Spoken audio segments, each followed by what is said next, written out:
오늘의 헤드라인입니다. 앞으로 일반인도 LPG 차량을 살 수 있고 휘발유나 경유차를 LPG 차량으로 개조할 수 있습니다. 미세먼지를 줄이기 위해 관련 규제를 푼 건데 정작 온실가스는 LPG 차에서 더 많이 나온다는 지적입니다. 60대 이상 노인 8명 가운데 1명만이 모바일 뱅킹을 이용하는 것으로 나타났습니다. 60대 이상의 모바일 뱅킹 이용이 1년 전보다 크게 늘지 않아 금융 서비스에서 소외될 우려가 크다는 지적입니다.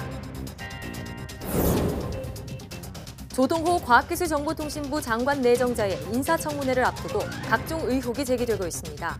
특히 조 후보자가 개발했던 핵심 기술을 두고 공방이 벌어졌는데 자세한 내용 취재 기자와 얘기 나눠봅니다.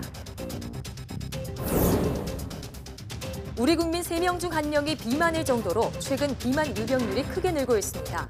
특히 생명을 위협하는 병적 비만은 많은 질병을 유발해 빠른 치료가 필요한데요. 오늘 내 몸 보고서에서 병적 비만의 위험성과 치료법에 대해 알아봅니다.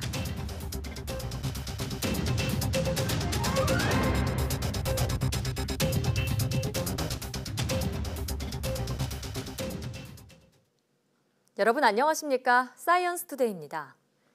앞으로 일반인도 LPG 차를 사거나 휘발유나 경유차를 LPG 차로 개조하는 게 가능해졌습니다. 누구나 LPG 차를 몰 수 있도록 규제를 풀었지만 충전소 부족은 여전히 해결해야 할 과제로 남아 있습니다. 최하영 기자가 보도합니다. 미세먼지를 줄이기 위해 오늘부터 일반인도 LPG 차량을 사고 팔 수 있게 됐습니다. 그동안은 택시나 렌터카, 장애인용 등에만 허용됐지만 이 같은 규제가 완전히 풀린 겁니다. 여기에 기존에 타는 휘발유차나 경유차를 LPG 차량으로 개조하는 것도 가능해졌습니다.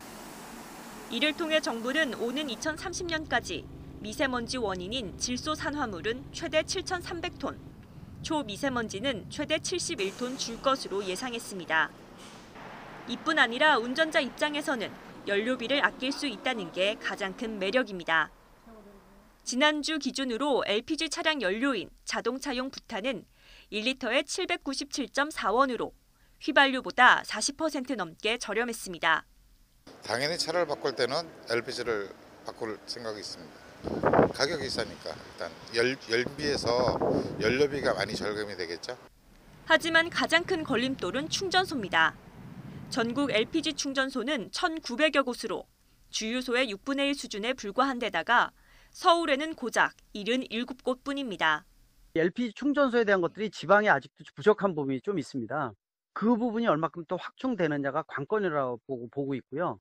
이와 함께 당장 살 수 있는 LPG 차량은 10여 종으로 SUV 모델은 없어 차량 선택폭이 좁은 점도 한계로 지적됩니다. YTN 최하영입니다. 네, 이렇게 LPG차 규제가 풀린 이유는 미세먼지를 줄이기 위해서인데요. 정작 온실가스는 LPG차에서 더 많이 나온다는 반론도 나옵니다. LPG 규제 완화가 과연 미세먼지 대책인지 이정미 기자가 따져봤습니다. 빙하가 녹아내리며 점점 작아지고 있는 북극, 지구 온난화의 현주소입니다. 온난화의 주범은 바로 온실가스, 이산화탄소인데요. LPG 규제를 완화하자 때 아닌 온실가스 논란이 벌어졌습니다.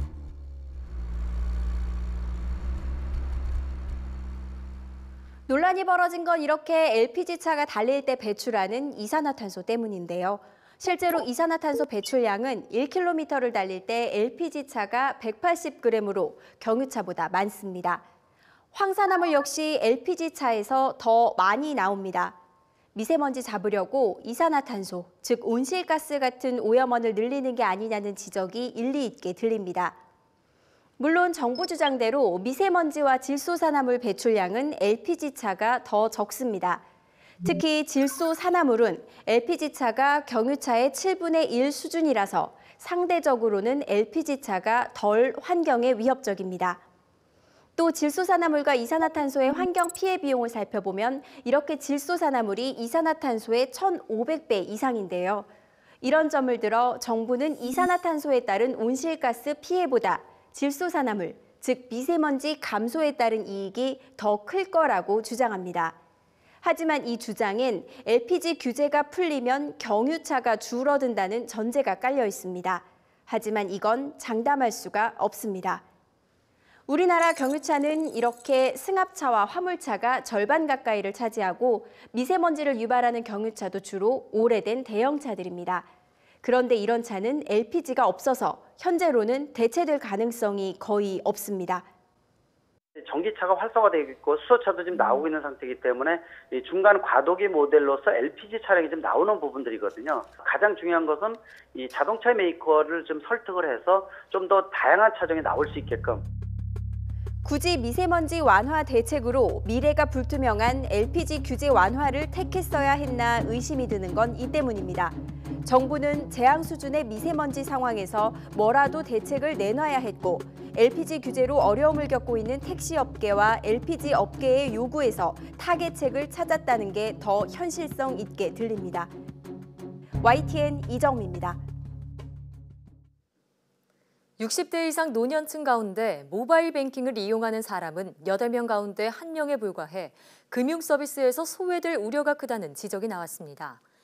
한국은행이 지난해 10월부터 석 달 동안 2,600명을 조사한 결과 최근 3개월 동안 모바일 금융 서비스를 이용한 적이 있다고 답한 응답자는 전체의 63.5%로 집계됐습니다. 이는 1년 전보다 15.2% 급등한 수준으로 나이별로는 50대 이용률이 18.3% 증가한 51.8%로 나타났습니다. 반면 60대 이상은 1년 전보다 늘긴 했지만 증가폭이 13.1%에 그쳤습니다. 한국은행은 금융 서비스가 빠르게 모바일화되면서 고령층의 접근성이 악화할 수 있다는 가능성을 유의해야 한다고 설명했습니다.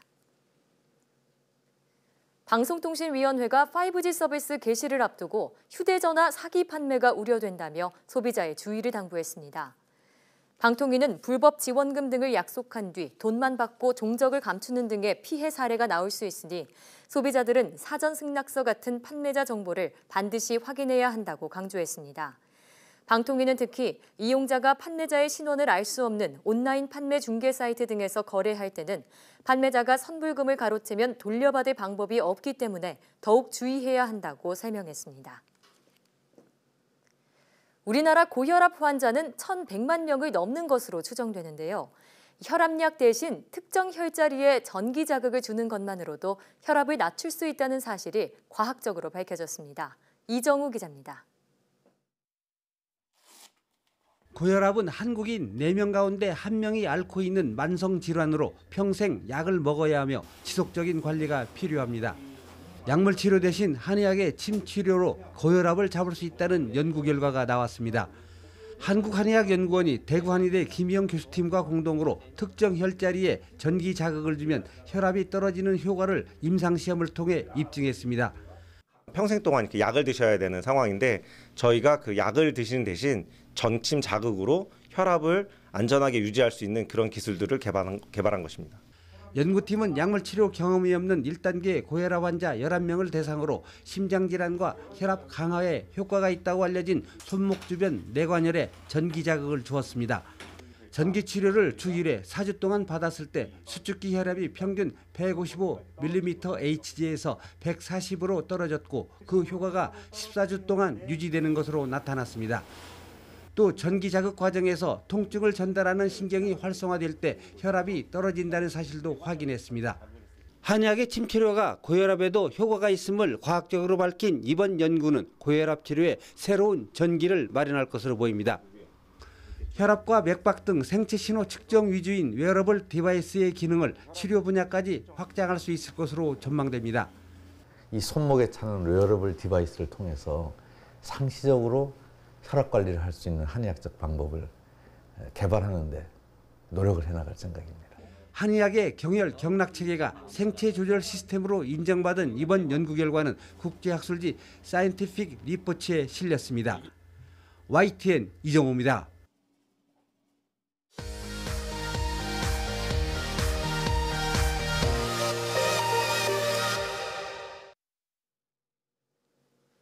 화제의 뉴스를 골라 과학기자의 시선으로 분석하는 과학본색 시간입니다. 오늘은 이성규 기자와 함께하겠습니다.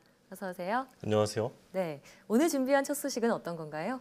이번 주에는 그 개각 대상인 장관 후보자들에 대한 인사청문회가 진행이 되고 있는데요. 예.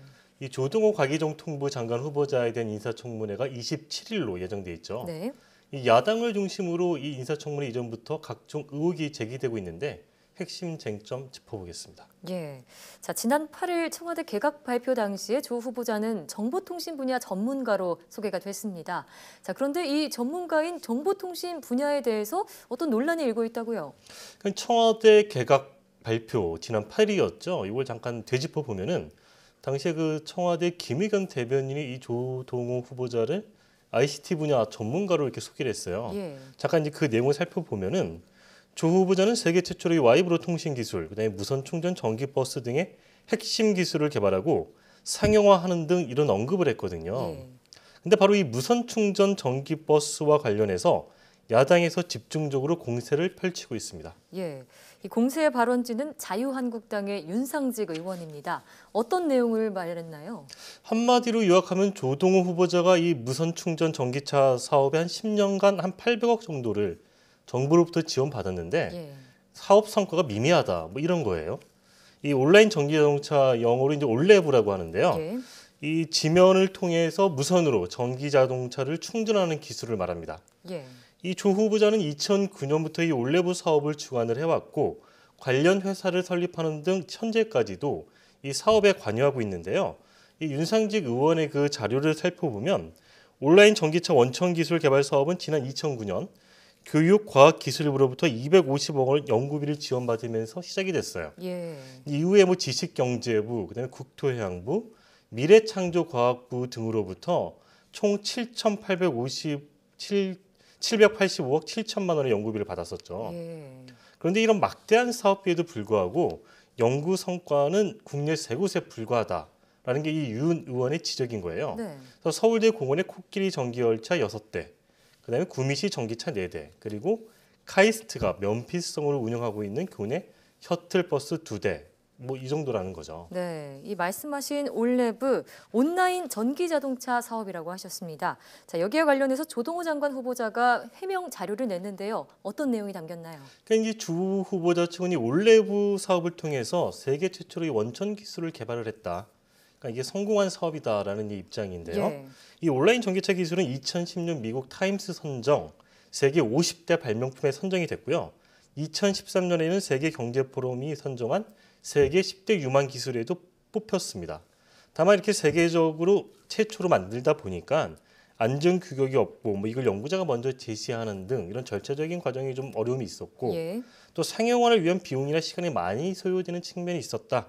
이렇게 설명을 했습니다. 예, 자 그러니까 이 올레브 막대한 정부 예산을 투입했지만 실패한 졸작이냐 아니면 잠재력이 있는 그런 유망한 기술이냐 이를 두고 공방이 벌어지고 있는 건데 자 이뿐만이 아니라고요. 특허와 관련한 문제 제기도 있었다는데 이건 어떤 얘기인가요? 이 조 후보자가 이 카이스트를 통해서 등재한 뒤 외부 기업에 이전한 특허가 대략 한 230건이 좀 넘어요. 예. 근데 이 가운데 한 70%가량이 이 조 후보자가 관련돼 있는 회사에 집중돼 있다. 뭐 이런 얘기인 거죠. 예. 그래서 이 또 후보자는 이 카이스트로부터 기술 이전 성과로 한 1억 4천만 원에 가까운 인센티브를 받았다. 이제 윤 의원의 주장인 거고요. 이에 대해서 이제 조 후보자 측은 인센티브 수입 중 이 올레브와 관련 수입은 한 2,700만 원 정도다. 이것도 카이스트 규정에 따라서 정당하게 받은 것이다. 이렇게 해명을 했습니다. 예, 이 특허에 관한 해명까지 들어봤는데 자 의혹이 여기서 그치지가 않습니다. 이뿐만이 아니라 조 후보가 이사로 역임한 회사에 자녀를 특혜로 채용했다 이런 의혹도 한 가지 있고요. 또 이 처가의 부동산 투기 의혹까지 가족들에 대한 의혹들도 계속 나오고 있는 상황입니다. 물론 이런 의혹들도 이런 인사청문회 과정을 통해서 명명백백하게 밝혀져야 하긴 하지만요. 이 과학기술 분야 수종으로서 정책에 대한 검증이 좀 묻혀지는 게 아니냐 이런 비판도 나오고 있는데요. 방금 말씀하신 그런 가족들에 관한 의혹들도 어떤 윤리적인 측면에서 당연히 다 명명백백하게 밝혀져야 될 문제인 거죠. 예. 근데 다만 이게 이제 자칫 자녀와 부인 의혹에 초점이 모아지다 보면은 아까 말씀하신 것처럼 정책과 관련된 검증이 좀 뒷전으로 밀리는 거 아니냐 예. 이런 우려의 목소리도 나오고 있어요. 실제로 이제 야당 의원들은 장관 후보자의 경우에 본인 자신뿐만 아니라 뭐 자녀나 부인 등 그 가족들에 대한 의혹도 검증이 중요한 부분이라고 주장을 하고 있거든요. 그렇습니다. 이에 따라서 이 조동호 후보자에 관한 인사청문회는 어떤 정책 질의, 뭐 예를 들면 5G 뭐 상용화나 규제 혁신 샌드박스 뭐 이런 거에 대한 어떤 검증보다는 좀 이런 어떤 가족들에 대한 의혹 예. 검증으로 이어지지 않을까 이런 전망도 나오고 있습니다. 그렇군요. 정말 이 인사청문회 험로가 예상이 되는데 그 결과는 계속해서 지켜보도록 하고요. 다음 소식으로 넘어가 보죠. 이 전 세계에서 가장 많이 돈을 버는 사람은 뭐 이 사람이 떠오르기가 거의 뭐 쉬운데요. 어떤 사람인지 아시죠? 예, 마이크로소프트의 창업자 빌 게이츠 전 회장 말씀하시는 거죠? 예, 이 게이츠 회장은 사실은 이제 마이크로소프트에 재직할 당시에도 뭐 이렇게 굵직굵직한 업적을 많이 남겼지만 예. 이 퇴직 후에도 빌 앤 멜린다 재단을 설립을 해서 뭐 에이즈 퇴치라든지 뭐 말라리아 퇴치 등 인류 복지를 위해서 굉장히 많은 노력을 기울이고 있죠. 네. 그런데 최근 이 빌 게이츠 전 회장이 좀 흥미로운 사안을 발표했어요. 뭐 올해의 10대 혁신 기술이 뭐냐, 뭐 이런 걸 자신이 발표했던 거죠. 네, 이 올해의 10대 혁신 기술은 매년 MIT의 과학기술 전문 접지죠. MIT 테크놀로지 리뷰가 매년 발표를 하잖아요. 2001년부터 발표했다고 하던데요. 이번에 처음으로 외부 인사에게 맡긴 거라고요. 그러니까 올해의 경우에는 이 MIT 테크놀로지 리뷰가 빌 게이츠 회장한테 의뢰해서 발표한 건데 예. 사실 이 잡지가 이렇게 외부 인사한테 의뢰한 거는 빌 게이츠 회장이 처음이라고 그래요. 예. 몇 가지만 소개를 하면요. 이제 게이츠 전 회장은 실험실에서 재배한 인공고기를 10대 혁신 기술 중에 하나로 꼽았어요. 네. 이 게이츠 회장이 이걸 꼽을 이유는 이 실험실에서 단백질을 키우는 것이 뭐 식량 공급 뭐 이런 문제 때문이 아니라 이미 세계적으로 충분하다는 거죠. 가축은. 네. 근데 이렇게 고기를 실험실에서 키우는 것은 뭐 가축을 키우기 위해서 우리가 살림을 벌채한다거나 그다음에 가축이 방출하는 메탄을 늘리지 않으면서도 양질의 고기를 우리가 섭취하기 위해서라 이렇게 설명을 했습니다. 예. 자, 근데 제가 이번 기술 선정과 관련해서 재미있는 후일담을 하나 들었는데 이 MIT 측이 여러 가지 기술 후보군들을 한 20가지 정도 제시를 했는데 대부분 빌 게이츠가 거부를 하고 자신이 직접 뽑았다고요. 근데 뭐 게이츠 전 회장이 보면은 그 이 잡지가 제안한 어떤 그 기술보다도 예. 자기가 염두에 두고 있었던 기술들이 있었던 거죠. 네. 자, 그러면 또 건강과 관련된 기술들도 대거 꼽혔는데요. 이와 관련해서도 자세히 설명해 주시죠. 이 게이츠 회장이 이제 그 건강 뭐 아니면 웰빙과 관련한 몇 가지 좀 기술을 좀 꼽았어요. 그래서 예. 우선 이제 맞춤형 암 백신을 들을 수 있을 것 같은데요. 예. 이 암 백신이라는 거는 이 암을 일으키는 바이러스를 무력화하는 백신을 만들어서 암을 원천 차단하는 기술을 말하는 거잖아요. 네. 현재 여러 나라에서 개발 중에 있는데 이제 다만 이제 개인별로 유전자 변이가 있으면 그에 따라서 이 암 백신도 맞춤으로 제작해야 되는데 그게 좀 성공의 관건이 될 것이다. 뭐 이런 분석입니다. 예. 그 다음으로 이제 또 예를 든 게 이제 먹는 알약 형태의 이제 그 캡슐형 내시경. 최근에도 이제 여러 차례 보도가 나갔었는데 네. 이 알약처럼 생긴 캡슐 삼김에 이제 내시경 촬영을 하는 거죠.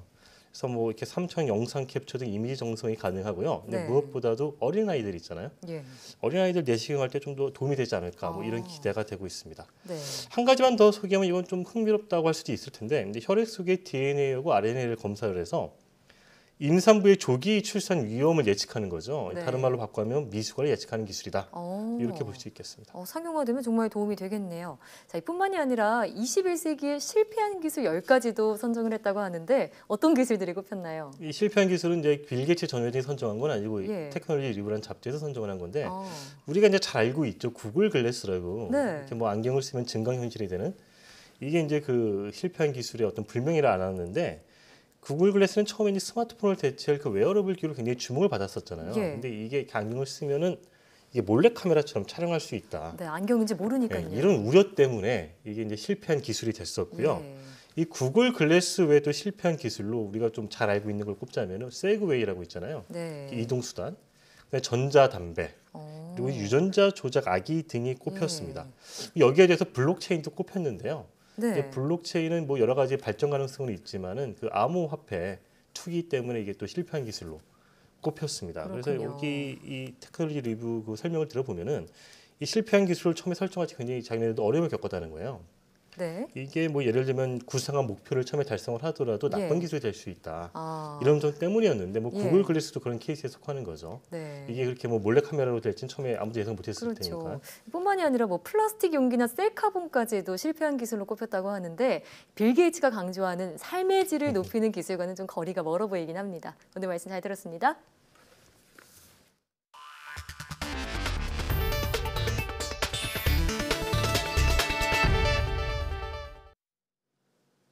생후 6개월 미만의 영아들이 먹는 분유 가운데 수입 분유의 주요 영양 성분 함량이 국내 분유보다 떨어지는 것으로 조사됐습니다.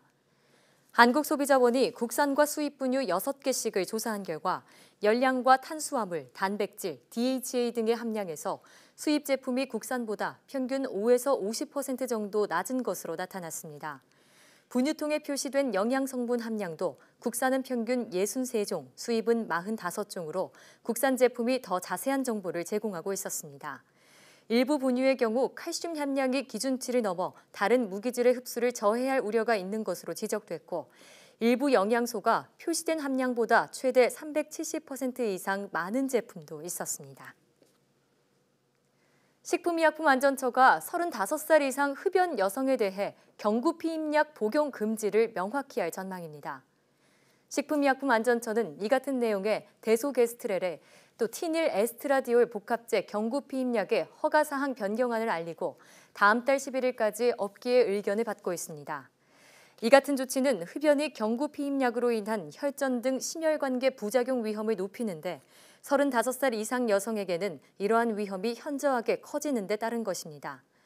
허가사항 변경 대상 의약품은 일반 의약품 경구 피임약 시장 1위에서 3위인 머시론과 마이보라, 에이리스와 의사의 처방이 필요한 전문 의약품 피임약, 야즈, 야스민 등 11개 업체 18개 품목입니다. 해당 피임약을 복용하는 35살 이상 흡연 여성은 복용을 중단하거나 반드시 금연해야 합니다. 미세 플라스틱이 토양에 이로운 벌레, 톡토기에도 심각한 영향을 주는 것으로 나타났습니다. 건국대 연구팀은 5mm보다 작은 미세 플라스틱이 곰팡이를 분해하는 벌레 톡토기의 움직임을 방해하는 과정을 규명했다고 밝혔습니다. 톡토기는 흙 속에서 자유롭게 호흡하고 움직이기 위해 특수 공간을 만들어 지내는데 미세 플라스틱이 그 공간을 채우면서 톡토기의 움직임을 방해하는 것으로 나타났습니다. 연구에 따르면 1mm 미만의 플라스틱은 톡톡이 움직임을 최대 35% 정도 저해했고 0.5 마이크로미터 크기의 플라스틱은 극소량만으로도 톡톡이의 움직임을 약 33% 저해했습니다. 그럼 여기서 연구진의 말을 직접 들어보시겠습니다. 미세 플라스틱 연구는 해양 생태계를 대상으로 제일 먼저 수행이 되었고요. 하지만 토양 내에도 미세 플라스틱이 이제 분포가 되어 있고 이런 미세 플라스틱들이 토양 생물종에도 영향을 미칠 수 있기 때문에 토양 생태계에 미치는 영향도 앞으로 연구가 되어야 할 부분이라고 생각합니다. 초밥과 생선회의 나라 일본에서 기생충으로 인한 식중독이 급증해 비상이 걸렸습니다. 소비자들은 왠지 찜찜하고 판매자들은 대책 마련에 고심하고 있습니다. 도쿄에서 황보연 특파원이 보도합니다. 평소 살아있는 생선 내장에 기생하다가 생선이 죽게 되면 살로 파고드는 기생충 아니사키스. 우리나라에서는 흔히 고래회충으로 불립니다. 아니사키스는 오징어와 고등어, 다랑어, 고래 등 거의 모든 바다 생물에 기생하는 것으로 알려져 있습니다. 특히 생선회를 즐겨 먹는 일본에서는 최근 이로 인한 식중독이 급증한 것으로 나타났습니다. 후생노동성 집계 결과 2014년 79건에 불과했던 아니사키스 식중독은 지난해 468건으로 무려 6배나 증가했습니다. 생선회 등을 통해 이 기생충이 사람 몸으로 들어가면 위벽을 물어뜯거나 해서 바늘로 찌르는 듯한 극심한 통증과 구토 증세가 나타나게 됩니다. 소비자들은 왠지 회를 먹기가 꺼려집니다.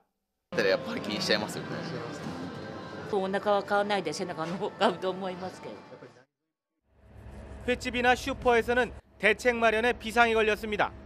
눈으로 꼼꼼히 확인하는 게 기본입니다.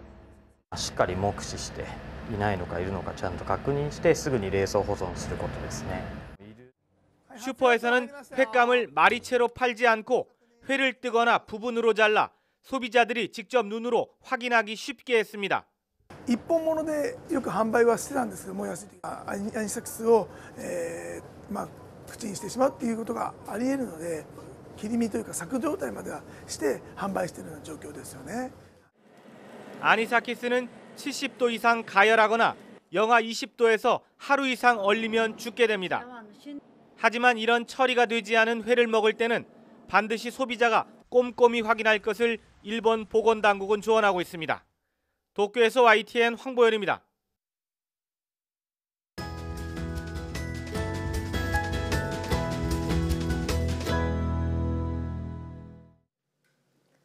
최근 병적 비만이 20, 30대 젊은 연령층을 중심으로 증가해 건강을 위협하고 삶의 질을 떨어뜨리고 있는데요. 병적 비만은 그 자체만으로 생명을 위협하기 때문에 빠른 치료가 필요하다고 합니다. 오늘 내 몸 보고서에서는 병적 비만의 위험성과 치료법에 대해 알아보겠습니다. 가톨릭대학교 인천성모병원 상부위장관 외과 김창현 교수와 함께합니다. 어서 오세요. 안녕하세요. 네, 반갑습니다. 자, 우리나라는 서구화된 식습관과 여러 환경적인 요인들 때문에 비만 유병률이 계속해서 증가하고 있다고 들었습니다. 구체적인 실태가 어떤가요? 네, 2017년 기준 보건복지부와 질병관리본부의 국민건강통계에 따르면 19세 이상 성인 가운데 체질량 지수 BMI가 25 이상인 비만 유병률이 2005년 31.3%에서 2016년 34.8%로 증가했습니다. 예. 체질량 지수가 30이 넘는 병적 비만율도 2005년 3.5%에서 2015년 5.3%로 증가했고 2030년도에는 9%로 2배 가까이 늘 것으로 전망했습니다. 네, 그러니까 뭐 비만으로만 치면은 거의 성인 3명 중에 1명 정도는 비만이다 이렇게 볼 수 있을 것 같은데요. 네, 맞습니다. 자, 그런데 말씀 중에 병적 비만이라는 좀 생소한 용어를 쓰셨습니다. 제가 일반적으로 알고 있는 비만과는 좀 다른 용어인가요?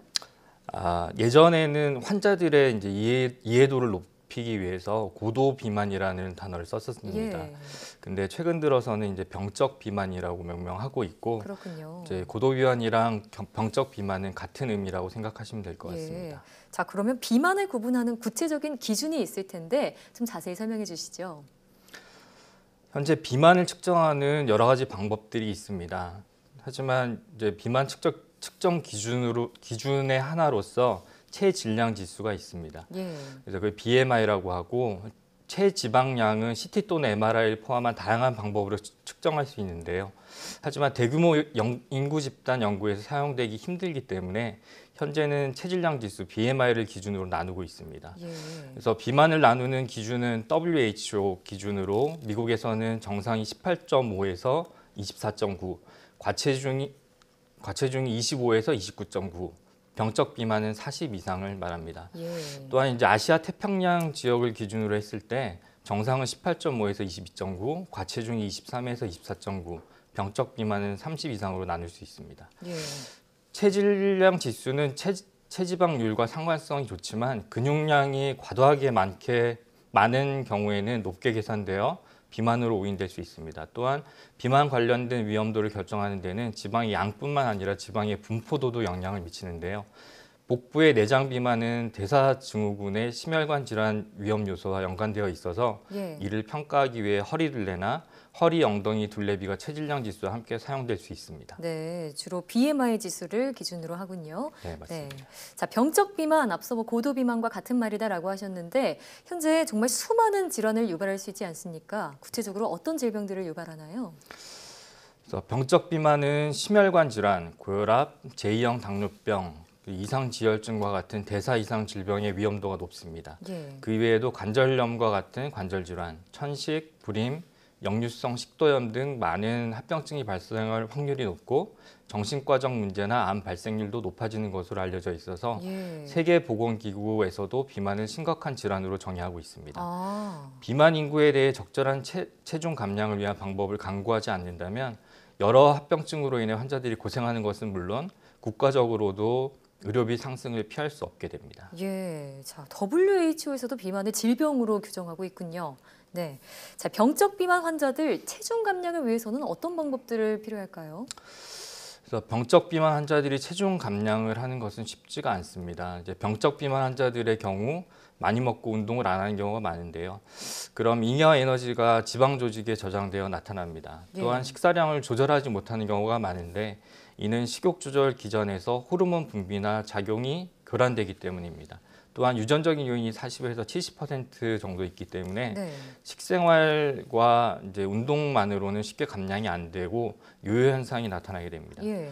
병적 비만 환자들의 뇌를 보면 식욕이 쉽게 생기고 포만감을 잘 느끼지 않도록 조종되어 단순한 의지나 습관의 개선만으로는 효과를 보기 어렵습니다. 예. 또한 각종 비만 관련 질환에 걸릴 확률이 높게 높지만 다이어트 실패로 자신감이 떨어지고 우울감을 가질 확률도 높습니다. 네. 그래서 치료가 필요한 질병으로 보는 것인데요. 병적 비만 환자들을 위한 치료 방법 중에 하나로 비만 대사 수술이 있습니다. 네. 자, 그러니까 비만은 단순히 개인의 노력만으로 해결하기는 힘들다는 말씀인데 그럼 수술은 어떤 종류가 있을까요? 그래서 수술은 비수술적인 치료로도 효과적으로 체중 감량이 되지 않는 비만 환자를 대상으로 합니다. 예. 그래서 한국 기준으로 말씀을 드리면 병적 비만, BMI 35 이상이거나 대사 질환을 앓고 있으면서 BMI가 30 이상인 환자에게는 비만 대사 수술을 권하게 됩니다. 가장 많이 시행되는 수술 방법으로는 위소매 절제술과 루아이 위우회술이 있습니다. 네. 위소매 절제술은 위를 소매 모양으로 절제해서 위의 용적을 줄이는 수술입니다. 이 수술은 위를 축소할 뿐만 아니라 식탐 호르몬을 분비하는 위 상부를 잘라내 식욕 감퇴, 조기 포만감이 생겨 체중을 감소시키는 방법입니다. 또한 수술 합병증이나 대사성 합병증을 최소화하고 효과가 미흡할 경우 다른 수술로 전환이 쉽다는 장점이 있습니다. 네. 일반적으로 알려진 조절형 위 밴드 수술처럼 이물질을 삽입하지 않고 소화기관에 해부학적 변형이 크게 없어 안심하고 받을 수 있는 수술 방법 중에 하나입니다. 네. 위소매 절제술을 방금 설명을 해주셨는데 자, 일단 이름이 또 생소한 게 한 가지 더 있습니다. 루아이 위우회술. 이 수술은 어떤 건가요? 이 수술 방법은 위의 상부를 15에서 20cc 정도 남기고 절제한 후에 이를 소장과 연결하는 방법입니다. 예. 음식이 소화되는 경로 중 하부위, 십이지장, 근위 공장을 우회시키므로 영양분 흡수를 제한하게 됩니다. 또한 제2형 당뇨병 등 대사증후군의 치료에도 유용합니다. 예. 체중 감량 효과는 수술 후 6개월까지 급속하게 나타나고 18에서 24개월까지 꾸준히 감량됩니다. 네. 자, 그러면 이 절제술과 우회술 두 가지 수술 중에 무엇을 선택해야 하는지 그 기준이 따로 있나요? 절제술은 위를 축소해서 음식량을 줄이는 것이라고 생각하시면 되고요. 예. 우회술은 소장의 일부를 우회시켜서 영양분의 흡수를 줄이는 것인데요. 대사질환이 있고 BMI가 높은 경우는 우회술이 더 효과적이고요. 대사질환이 없고 상대적으로 BMI가 낮은 환자의 경우에는 절제술이 더 적합하다고 할 수 있겠습니다. 네. 다행히 2019년 1월 1일부터 병적 비만 수술이 건강보험 혜택을 받을 수 있게 되어서 네. 병적 비만 환자들은 경제적 부담 없이 건강을 회복함과 동시에 삶의 질 향상에 한 걸음 더 빨리 내디딜 수 있을 것이라고 생각되어집니다. 네. 자, 이처럼 병적 비만은 수술적인 치료가 필요한 질환이니만큼 병적 비만이 되기 전에 미리 예방하는 게 중요할 텐데요. 어떤 관리 방법을 말씀해 주실 수 있을까요? 네, 자 병적 비만이 앞으로 제가 생각했을 때는 일단 좀 적절한 식이요법이나 운동도 물론 중요할 것 같은데, 네, 선생님께서 생각하시는 관리 방법이 있다면 설명 부탁드려요. 그래서 이제 병적 비만이 단기간 내에 발생하는 것은 아닙니다. 지속적인 영양 과다 섭취와 운동 부족이 그 원인이라고 할 수 있기 때문이고요. 예. 병적 비만에 이르지 않는 가장 좋은 방법은 각 개인에게 맞는 일일 권장 칼로리 섭취와 규칙적인 운동을 생활화하는 것입니다. 과체중 또는 비만인 경우 다이어트를 위해서 특정 영양분의 과다 또는 과소 섭취를 하게 되는데요. 예. 오히려 영양 불균형이라는 부작용만 있을 뿐 결과적으로는 체중 감소에 큰 효과가 없고 요요 현상을 초래할 수 있습니다. 네. 따라서 이제 건강한 체중 감량을 위해서는 전문가와 상의하여 적절한 식이요법과 운동요법을 병행하는 것이 가장 중요합니다. 네, 자 정말 예방하는 게 무엇보다 중요하다는 말씀을 해주셨는데 이뿐만이 아니라 비만은 그냥 단순히 몸매를 가꾸는 그런 다이어트 차원을 넘어서 치료가 필요한 질병이라는 그런 인식 개선도 있어야 할 것 같습니다. 네. 자, 지금까지 가톨릭대학교 인천성모병원 상부위장관외과 김창현 교수와 함께했습니다. 오늘 말씀 고맙습니다.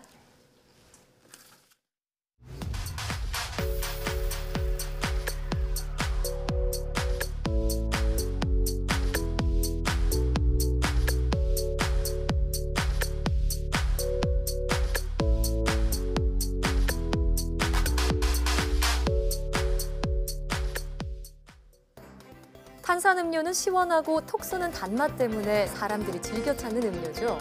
특히 물 대신 즐겨 마시는 분들이 참 많은데 이 탄산음료는 비만 위험은 물론이고요. 당뇨병과 고혈압, 지방간 발생에도 영향을 미칩니다. 게다가 치아도 썩게 만드는데요.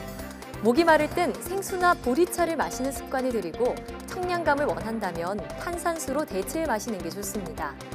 그런데 이 탄산수도 식도와 위에 자극을 주는 만큼 물처럼 마시는 건 피해야겠죠. 사이언스 투데이 오늘 저희가 준비한 소식은 여기까지입니다. 함께해 주신 여러분 고맙습니다.